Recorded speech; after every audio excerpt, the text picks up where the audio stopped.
Hey everyone, you're listening to the Active Turnkey podcast, a podcast designed for hands-off, passive real estate rental investors.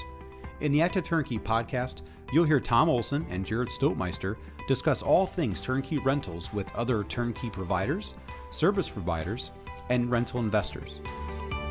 Our goal is to help you reach your financial freedom and whatever comes after that. Let's go. Hey everybody, welcome back to the Active Turnkey podcast. I'm your host, Jared Stoltmeister, and as usual, we have the Tom Olson here. And the Jared Stoltmeister. That's right. Look at this, folks. Yeah, we were on the radio recently. He said that, and that was the first time anyone introduced me as the Jared Stoltmeister. It is the only one I know. I don't know any other Jared Stoltmeisters. I don't think there is. I think I'm the only Jared Stoltmeister. Pretty sure. You can own it, Jared. Own it. I'll take it. And but we're back, and we've sent a little bit of stuff out. We said we want to continue to bring out some content here coming up, and so we're back, and we're going to talk about some things. But before we do, we had an assignment. We have an assignment from our marketing director, and you know how it is, folks. You when you start hiring people, they want you to start doing work. It's true, right? So it's awful. They're like, okay, we need to do something to help the show liven it up a little bit. Sure. And the best idea we could come up with is jokes from our 10-year-olds. So I've got a 10-year-old son named Zach. Mm-hmm. Jared has a 10-year-old son. Well, Dale will be 10 next month. month. I'm sorry. But okay. He's right there. He'll be 10 probably by the time this podcast is out. So That's true. It's from our 10-year-olds, folks. Yeah. So we each got a couple jokes from our 10-year-olds. Yeah. So hopefully this goes pretty good. I think so. You want to start us off? I'll start us off. So this was Zach's funniest joke. Okay, you ready? So what did the horse say after it tripped? What did the horse say after it tripped? What did it say? Help! I've fallen and I can't giddy up. Yeah. That was Zach's joke, everybody. It's interesting in jokes that like animals talk. You know, they have the ability to talk all of a sudden when you're in the middle of a joke. Yeah, they do say that. Well, mine's going to say that. So okay, you have an animal joke too? That's a good segue. Well, it's not an animal. It's a wall. So apparently walls can talk. But in this case, the joke is, what did one wall say to the other wall? What did the one wall say to the other wall? I'll meet you at the corner. Ah! All right. Yeah, there you go. So walls can talk too when it comes to jokes. And now, mind you, these are 9 and 10-year-old guys. Now, this next one is a little bit PG-13 rated, and I'm going to have to talk. Kevin, I'm going to have to have a little talk with Zach about this one. Is it PG-13, you think? It might be PG-11. Nowadays. But it's probably a little older than 10. So I'm just saying I'm going to have a little talk with. But hey, just for the warning, are you ready, Jared? I'm ready for this. Why can't you hear a pterodactyl go to the bathroom? Why can't you hear a pterodactyl go to the bathroom? Because the P is silent. See, I didn't even know there was a P in that. Is there a P in pterodactyl? Yeah, it's PT. Wow. It spells PT. See, that's what I'm saying. It's a little old for a 10-year-old. I missed that day in spelling. I'm surprised that he knew that. But he's a smart kid sometimes. Did he say pterodactyl? Sometimes impressive. Zach is smart when he wants to be. Did he say pterodactyl? Pterodactyl. No, he didn't say pterodactyl. All right. This is it. I have one more. He gave me a few of them, but I'm kind of looking at, because I'm kind of second guessing myself here. So there's two here that he sent me. Okay, here we go. Why did a scarecrow win a Nobel Prize? Why did a scarecrow win a Nobel Prize? Why did a scarecrow win a Nobel Peace Prize? I don't know. He was outstanding in his field. Oh yes. Yeah. I knew I heard this one before. Yeah. I mean, well, right. kids hear from other kids. So we'll get back to you next month or next week when we do another podcast with jokes from our 10-year-olds. Yeah, guys. So, I mean, you may end up coming to us for this content more than I'm sure you're going to. Real estate type stuff. I'm sure they're going to. But we just wanted to give you guys a quick update on Active Turnkey and Turnkey. I know we sold a couple Active Turnkey and Turnkey deals just recently, and I know we've got a couple in our pipeline right now, so kind of want to just give you guys an update on what we're doing, what we're seeing in the market. Interesting, Jared, we were just talking, and I think interest rates have been down a point, and I'm seeing, depending on where you saw the peak, I mean, I could even say 1.5 points, up to 1.5 points, and then obviously there's still the opportunity to be able to buy down the rates, which is something that a lot of our clients have been doing recently is buying down those rates. So just something I would just want to throw out there. Yeah. Yeah, no, just in recent sales, we've had buyers reach out and say, hey, I'm getting rates over 8.5, 8.6. So one guy came back from And now his we're lender, seeing low sevens. and now it's in sevens again, Yeah. just a month later, or less than a month later, actually. So there's quite a bit of fluctuation there, and it's already going down, which is really exciting. Well, it for can our be buyers. exciting. I mean, and really, if you think about it, like what's going to happen next, I don't think anybody really knows. I would be cautiously optimistic when it comes to this. But really, if you're that type of person that is optimistic, I was talking to a financial advisor today, and he assured me that rates were going to go down next year. And it was almost like he acted like he knew. And I'm like, well, I'm not sure if we really know or not. I think that's hopeful. Sure. And I think that would help all of us. But I think if you're on that side where you think interest rates are going to go down, I think there's some reasons why interest rates should go down or could go down. And I think one is just the fact of the federal debt and how much money that the federal government has to spend on interest. Like, we're going to spend over $1 trillion, folks, this year just on interest on the deficit. So that I think is like, if there's no other reason other than that you would think that the government would have some kind of influence on trying to move rates. Whether we can go down the whole story of whether or not there's fiscal responsibility, which we all know that there is none. We can go down the trail of other things. I on one of my other monthly calls, I just had a guy that does gold, and he really believes in precious metals at this point in time, and he's seen this happen several times in the last 30-40 years where inflation kind of gets out of control and gold kind of does its thing. But at the end of the day, like, I think right now, some of my investors, their cash is normally just sitting in their bank account, their checking account. But right now, it's very important to start looking at CDs, start looking at money markets in maybe brokerage accounts that you can get 4% and 5%. I think that's something that we should all be thinking about. I know we're doing it, even in my own business. Something also that I don't think we've even told our owners yet, but we just also moved all of our escrow funds from our property management company into a trust escrow account, which basically means, and then all we have to do is give a list of all of our owners that are in that escrow. So, for instance, you have 5 or 6 properties with us, and you have security deposit. It's not really yours; it's technically the tenant's, but we have to hold it in escrow. Now, we're not allowed to make any money on that, and if we do make money on it, we've got to distribute it, and it'd be like a bookkeeping nightmare to make that happen. But something that has really come about over the last couple of months for me, and actually the last year, I've been thinking about FDIC insurance. And if you think about it, our escrow account for our property management company is like multiple times larger than that $250,000 thing. So something to think about if you are with a property management company. A question you want to ask them is, how is my escrow insured, and how many doors are they managing? Because I'm telling you, if they're going to manage more than, say, 200 doors, it's very likely that they're going to have more than $250,000. And it's really only $250,000 per company. So it's not $250,000 per company per account. It's per company. So, for instance, we may run, $1 million, way more than that in all of our accounts with just the property management company at any given time. So I kind of looked at this and I'm like, I know it's Chase, and I know that Chase has been the bank that's too big to fail. And, when these banks were failing over the last year or so, I mean, I had many conversations with people, very wealthy people, and they were moving their money to Chase, even thinking that, hey, that's a safer haven. But even though it's still Chase, I still wanted to make sure that I'm doing what I can do, what I know to do. So we've made the move and moved our escrow account to a different trust account for, with a different bank that specializes in this.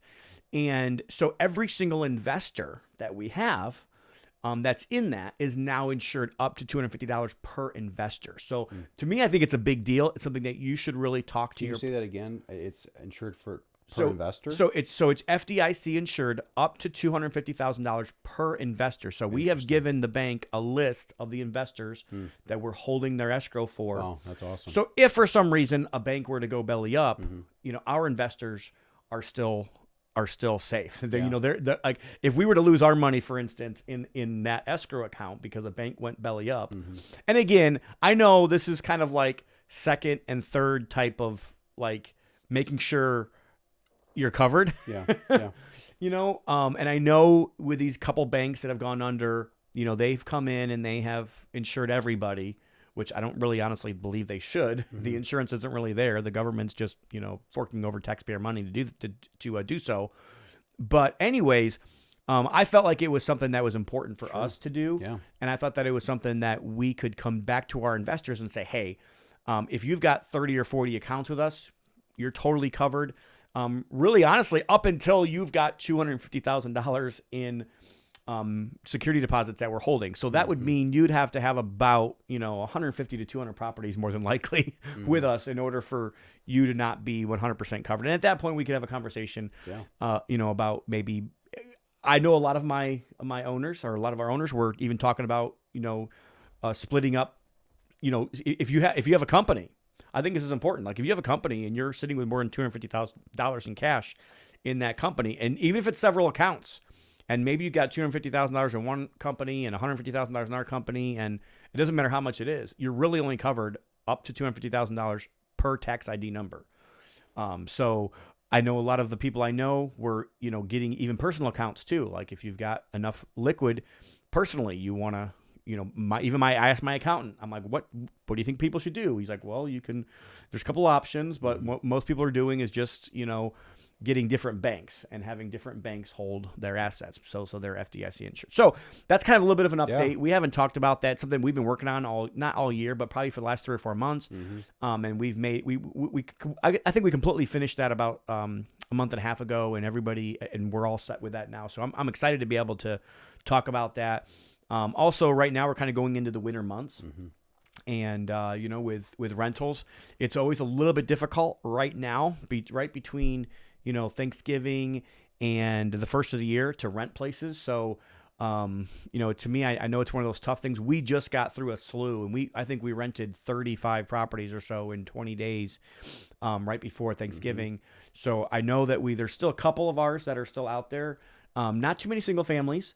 We're definitely not having a problem renting to single families right now. I think we got through most of those, but some of the multis are still, and I'm just going to be honest with you folks.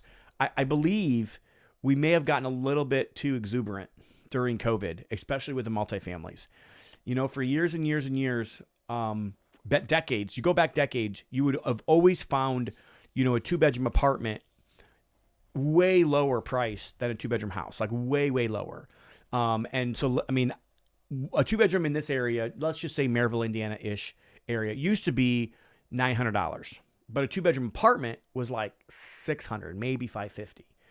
And through COVID, through a couple, different, just inflation, I think has hit a little bit as well. I think we've gotten to the point where I think we've really kind of started to stretch and max those out. Some of it was COVID and supply and demand, but I think getting back to reality, we may want to think if an area says that a 2-bedroom house, single family house would rent for say $1,000, $1,100. I don't think, and I think we've been thinking $850, $900 maybe for apartments. I'm thinking we might need to be more like $795, and be a little bit more, maybe even $750. I don't know, depending on how nice it is. I think a lot of it goes back to how nice it is. Yeah. It really matters. I know some of my investors don't want to do everything that we tell them to do, and it's funny because we see the data right in front of us, and we can tell, these houses are not renting. They're getting the same amount of showings as another house or another apartment, and these ones are renting and these ones aren't. And, this is why we are so pro makes your house really nice, especially if you want top rent. Now, if you don't want top rent and you're okay on the bottom end, well then, hey, be okay with that then. So if that's the case and you got a, if you've got a safe, again, we won't manage for people unless it's safe. So if it's safe at least, and everything's clean, and maybe it's dated, doesn't have super nice stuff, but it's dated and it's livable and safe, and you have heat and everything's good there, maybe these 2-bedroom apartments need to be $700, $750, and not $850. And I'm not sure exactly where some of our numbers are, but I have gone over some of them with our property manager and just kind of was just kind of saying, hey, these aren't the numbers. Even in Pensacola, I'll be honest with you, even in Pensacola, I've got a house that we rented for $1,195 that I really believe that we would have gotten $1,400 to $1,395 2 years ago. So I definitely want to make sure, especially this time of year, and you don't want houses sitting either. No. So it'd be much better for you to drop the rent now, get somebody in, and get that extra month worth of rent than losing another month of rent. Something I just want to make sure I throw out there. If you are listening to us and maybe your properties are not managed by one property solution, something to maybe ask the property manager about. But also, we've got winter coming up, Jared. It's in many cases it's been here. We've had teens. Yeah, we've had. I don't think we've had single digits yet. We've had snow 2 or 3 times already. So some of the things that we tell our tenants are you might want to ask your property manager about this. You might want to ask your tenants about this as well. Yeah. Well, like right off the bat, you want to make sure that if you are getting into single digits, your property manager should be sending out some sort of email, text, some sort of information for them to start, dripping the lines and the water lines. You don't want pipes to freeze. Yeah, especially if they're on an outside wall, or if it's going to be cold, or if there's a cold basement or something. Yep. You can start going into obviously making sure that you're shoveling your snow. And one thing that I never even realized was an issue before was the ice damming in gutters. We had it happen a little while ago where we had lots of snow, and the snow would pack up and it got really deep, and then after a while it started melting.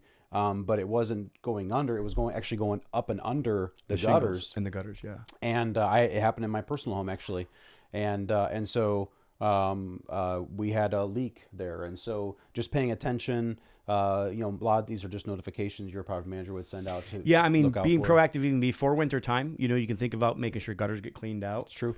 Yep. But going into winter time, you mentioned a couple of these things, snow and ice, but also make just simple things like making sure the furnace filters are changed. It's true. And then just from a safety perspective, we just had a fire here at our office in April, so I'm mega concerned about fire safety. But you don't want a fire in one of your homes. You just don't. It's never a good thing. It doesn't even matter if it's just minor damage or not. You just don't want one. But making sure smoke detectors. This is the time. Really make sure that smoke detectors are being changed. The batteries are being changed, and they're being looked at. Carbon monoxide detectors as well. Also, it's hard sometimes this time of year to get in for inspections because people don't want you in their houses, and we understand it. I don't want anybody really in my house unless they're coming over for holidays and such. But just getting in and kind of doing inspections, and I think something that happens a lot is people use space heaters when it starts getting cold, and space heaters are not great on your electrical systems, and space heaters are also the culprit of a lot of fires. A lot of fires happen because of space heaters. So, space heater safety, when it comes to that, and just kind of making sure that some of those things are taken care of. If you have a multiplex building, and again, these are things if you're in the north, right? So if you're in the south, you're like, hey, my properties are all in southern Florida. I don't have to worry about that. But honestly, almost anywhere else in the country, other than maybe Arizona, Texas, but I mean, we see problems sometimes in Atlanta, Georgia, if it gets ice, the whole city shuts down. Oh, yeah. So I don't know, just maybe some things you might want to think about. But also the last thing I wanted to talk about, anything else, Jared, you want to throw in there when it comes to time of year and winter? Well, actually, I want to go all the way back to what you were talking about escrow. So I do think it's great if you're trying to vet a new property manager, or if you're just, when most of our investors are passive, and it may be a long time before you have a phone conversation with somebody. It might not be that long. It may be every month, or it could be a year or two before you talk to someone in person. But that type of thing is a really good thing for you to ask a property manager is, hey, what have you guys learned in the last year? What are some new things you've implemented to improve your company? Really, a property manager should be learning constantly and be very transparent. We actually learned that this was an area we can improve in, or this is something we weren't doing. This is a way we can protect our investors. And so that might be a great question if you're looking to vet a property manager is, hey, what have you learned? What new things have you implemented? And I think that would really help you as you're trying to find somebody. And I know it's hard right now. I do know it's hard as a investor with rentals. Trust me, I get it. I'm an investor with rentals. I understand. Inflation has hit not just gas prices, not just food, but it's also hitting us. It's hit us with insurance being higher. It's hit us with taxes, not some places more than others being higher, but also just like general labor and construction. The cost to do like a normal turnover is much higher than it used to be. I mean, you used to be able to get a house turned over pretty, unless it was trash, for, 1,000, 2,000 or less. And now it's like a lot of these turnovers are, $3,500. And that just didn't used to be that way. And it is where we're at today. I think some of it's a real estate cycle, but some of it's also economic cycle and just what it costs to make a living, right now. So if you think about it, honestly, 10 years ago, most handymen were making $20-25 an hour. And that's just not the case today. Now we're $50, $60 an hour. So if you think like those prices have doubled, well, guess what? Like your final cost is going to double too. Price of materials has probably more than doubled, honestly, in the last 10, 15 years. So what you paid 10 years ago, that's it doesn't happen anymore. It's tough. So just kind of just knowing that and kind of going into things, think eyes wide open when you're investing, but also kind of when you're doing, because you got to do maintenance. Like I look at maintenance in my rental properties just like I do in my own personal home. Like if I go back and look at how much money did I spend on my own personal home this year? Oh wow, I actually probably spent $10,000 this year on my own personal home on just maintenance items, and I bet you did too. So. Don't be surprised if you've got to spend $3,000 on maintenance on a rental property.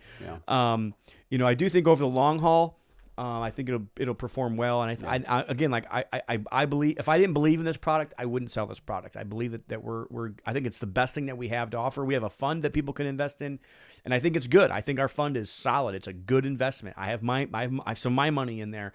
But I think the best investment we have is our active turnkey program. But again, let's go back to the rates. So we started with rates. Let's end with rates. If you're one of those people that think rates are going to go down, Jared already said it. My investment banker today said it. And if you think that's really the case, then what better time to get involved with active turnkey than right now, right? So, and because right now, in my opinion, cash is king. Cash has gone from cash is trash to cash is king in a very short period of time, probably 18 months or so. And we are definitely there right now with cash is king. So I believe that we've got great deals, and I think we've got a couple active turnkeys available right now. If you guys are interested, get with Jared. You guys can get with him. And honestly, if you're looking for something that's active turnkey, push us a little bit. It's okay. It's okay to push us and email us and text Jared and let us know, hey, I really need to make something happen. And we're working with somebody right now that has a 1031 and's got to make it happen. And we're working diligently to make sure that we can, help them out with that. So if you're wanting to get that one last investment in before the end of the year, I'd encourage you to get with Jared. Jared at buyOneGroupNetwork.com, or you guys can hit us up at it's OneGroupNetwork.com is that's not the One Group, not like the Tom Olson or the Jared Stomeister, but it is OneGroupNetwork.com. Also, want to invite you guys as you guys are planning next year for 2024. I want to invite you guys to the Good Success Free for All. It is September 5th through 7th, and I'd love to have some. Last year we had some of our investors come, and it was great. Great to see them, and great to be able to kind of help educate people from lots of different angles. We have lenders there. We've got people that do short-term rentals, people that do long-term rentals, people that are attorneys, people that are accountants, self-directed IRA custodians. I actually had Carl Fisher from Camoplan reach out to me recently, and they might want to sponsor if we don't. I mean, we probably will have Quest there anyways, because Quest is a big sponsor of our different events. But if you guys would love to hang out with us for 3 days and just kind of see our team, to me, I think if you do nothing else other than to just see the team who you're working with, I would encourage you to make it happen. I think you'll have fun. I have learned a lot at my own events. I think you'll learn a ton as well. And not only that, you'll walk away with probably some deals that you can do. Maybe if you're a lender, you can loan money. Maybe if you're a borrower, you'll find a lender. If you are in the active turnkey or you're doing turnkey, You'll be able to, see a deal we have live that, you might be able to purchase at that time. And you'll be able to expand your network. It doesn't matter what you do. I believe that your network is your net worth. I think it's more than that. I think it's your survival plan as well. But if nothing else, build your network. It's something that I think I'd love for you guys to put on your calendar. Again, September 5th through 7th. You guys can go to goodsuccess.com to find out more information about that. And Tom already referenced that we do build rental portfolios for investors. So if you're looking to add or you're looking to start start your new portfolio, we can help you with that. And also if you are on the fence, you're looking to start one, but you're not sure where to go, you can come, and we always recommend that you come and visit the operation. Whether it's us or another turnkey provider, we do recommend you go visit them and find out, are they the type of people you want to have a long-term relationship with, and what's the area like, and see the product. We always love taking people through our houses and seeing contractors are working, and that they can touch the granite countertops and things like that, and you can't help it. But it's always important to put your eyes on it and put yourselves at ease and see exactly where we're at, and then at that point, most clients are ready to go. And like you said, in many cases, they're snagging a deal while they're here. So if you're looking to do that and you'd like to get one in before the end of the year, we're getting tight. So you better reach out. But if you're looking also for the new year, this would be a great time to have you come out and join us. I'd host you personally. And if everything works out, we'll also get my favorite kind of pizza, which I think you like. Jared loves his Langle's pizza. That's right. It's a buffalo chicken. We'll get it every time. Yep, every time. Well, that's all we have, right? All right. So if you're interested in that, you guys can get with us at OlsenGroupNetwork.com, right? One group. I'm sorry. OneGroupNetwork.com, or you can email Jared at buyonegroupnetwork.com. BUY, like you're going to buy a house, because Jared wants you to buy a house from him. But get with us, and that's all we got for today. That's right. Active Turnkey. The best way to buy rentals. Have a good day. See you next time. Olsen Group Network makes no warranty, guarantee, or representation as to the accuracy or sufficiency of the information featured in this podcast. The information, opinions, and recommendations presented in this podcast are for general information only, and any reliance on the information provided in this podcast is done at your own risk. This podcast should not be considered professional advice. Unless specifically stated otherwise, Olsen Group Network does not endorse, approve, recommend, or certify any information, product, process, service, or organization presented or mentioned in this podcast, and information from this podcast should not be referenced in any way to imply such approval or endorsement. Any third-party materials or content of any third-party site referenced in this podcast do not necessarily reflect the opinions, standards, or policies of Olsen Group Network. Olsen Group Network assumes no responsibility or liability for the accuracy or completeness of the content contained in third-party materials or on third-party sites referenced in this podcast, or the compliance with the applicable laws of such materials and/or links referenced herein.